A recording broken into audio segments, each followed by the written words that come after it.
Afternoon dears, बात करते हैं आज गोल्ड के पोजीशन की।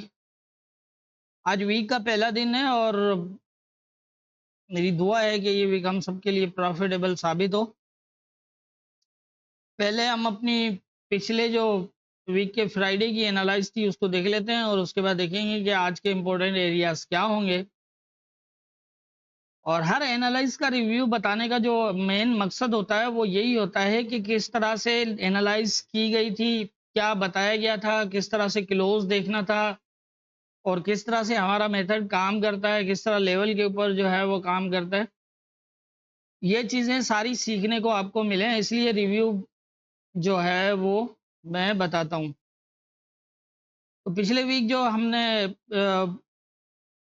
फ्राइडे को जो एनालाइज की थी वो 34-20 पे था। यहाँ पर मैंने दो पोजीशन बताई थी कि या तो अगर ये ऊपर की तरफ निकला तो यहाँ से रिजेक्ट होने के चांसेस हैं, इस लेवल पे आएगा, या फिर ये यहीं से इस लेवल पे आएगा। ये वाला जो एरिया था ये इम्पोर्टेंट था।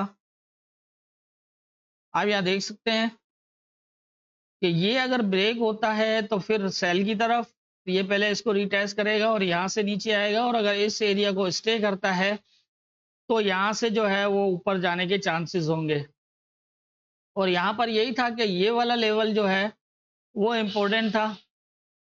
इसने इस एरिया को ट्राई किया, ब्रेक किया, लेकिन दोबारा जो है यहाँ स्टे नहीं कर पाया और यहाँ तक नहीं जा सका। ये वाला एरिया ब्रेक हुआ तो इससे फिर यही था कि ये इस एरिया के करीब ज़रूर जाएगा जो मैंने बताया था आपको, लेकिन ये है कि टेस्ट शायद कर ना पाए और वही वहाँ से जो है वो दोबारा नीचे आ गया। मैं हमेशा कहता हूँ कि हाई रिजेक्शन एरियाज और हाई सपोर्ट एरियाज, इन में हमेशा आप एक बड़ी मूव जो है वो आपको देखने को मिलेगी। बस यही है कि हाई रिजेक्शन एरियाज में कोशिश करें कि सेल को देखें और हाई सपोर्ट एरियाज में कोशिश करें कि बाय को देखें। तो ये थी हमारी फ्राइडे की एनालाइज और मार्केट की मूवमेंट। अब देख लेते हैं आज के इंपॉर्टेंट एरियाज क्या होंगे।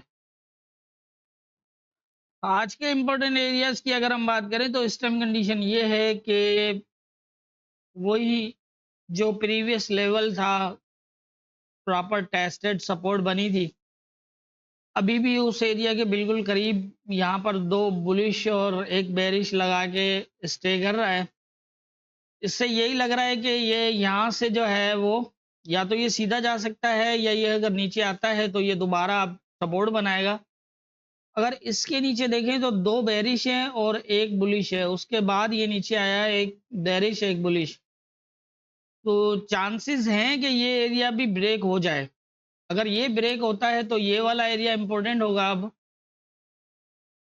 और अगर तो ये वाला एरिया ऊपर वाला जो रेजिस्टेंस एरिया है ये अगर ब्रेक कर गया तो फिर इट मीन्स कि यहाँ से अगर ये ऊपर जाता है जा सकता है, या फिर इस एरिया को दोबारा स्टे अटैच करे और फिर जाए।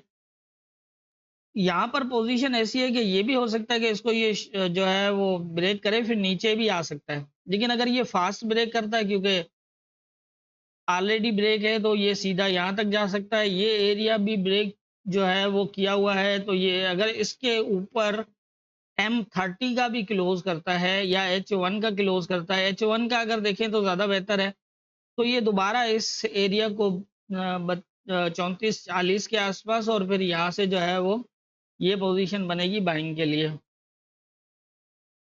और अगर तो ये ब्रेक हो जाता है और इसके नीचे H1 का क्लोज लगता है तो फिर ये दोबारा टेस्ट करेगा तकरीबन ये यहाँ तक 20-21 को, और फिर दोबारा इस तरह मूव होगी। ये भी एरिया ब्रेक है और नीचे भी जो है वो ये सीधा जा सकता है। लेकिन अगर ये यहाँ से आ जाता है, ये एरिया ब्रेक कर देता है, तो फिर पॉसिबल है कि इस एरिया से या फिर इस एरिया से, इन दोनों में से किसी एरिया से बुलिश होने के चांसेस होंगे, क्योंकि ये पूरा जो है वो ब्रेक है।